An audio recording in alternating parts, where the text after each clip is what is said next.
Tapi ya seperti biasa kita minta masyarakat mengawasi, media mengawasi.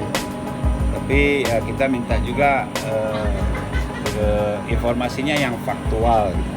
Nah, pengawasan internal dari pemerintah tentu ada juga yang pengawasannya dikontraktualkan oleh konsultan.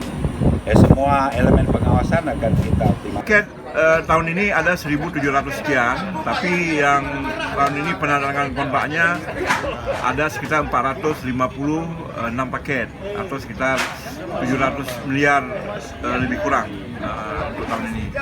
Dan kita harapkan agar Maret ini semuanya sudah dapat ditandatangani, sudah dapat ada pemenangnya, sudah dapat takluk di awal April. Yang pertama untuk tahap awal ini adalah jangan sampai kegiatan-kegiatan ini dialih tangankan pengerjaannya, karena ini adalah hubungan antara pemerintah Aceh dengan rekanan yang ada dalam kontrak. Jadi kami harapkan supaya ini betul-betul rekanan untuk menjalankan segera, karena ini adalah amanat daripada masyarakat Aceh.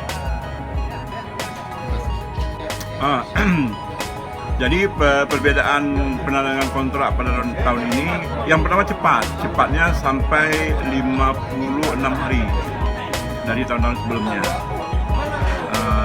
Dan ada sistem e-katalog kita juga tahun ini, seperti juga tahun-tahun yang lalu.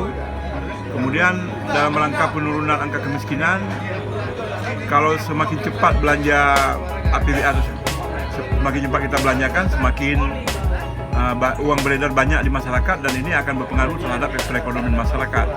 Jadi kita harapkan proyek-proyek ini dapat menyerap tenaga-tenaga kerja dari masyarakat Aceh yang ada di Aceh. Jadi kami sarankan kepada para rekanan agar menggunakan tenaga-tenaga yang ada di Aceh supaya mereka punya pekerjaan dan mereka juga memiliki penghasilan. Misalnya dari kalangan petani yang belum masa tanam mungkin bisa digunakan sebagai tenaga-tenaga tukang. Ini juga termasuk kepada uang-uang yang ada di desa. Demikian, assalamualaikum warahmatullahi wabarakatuh.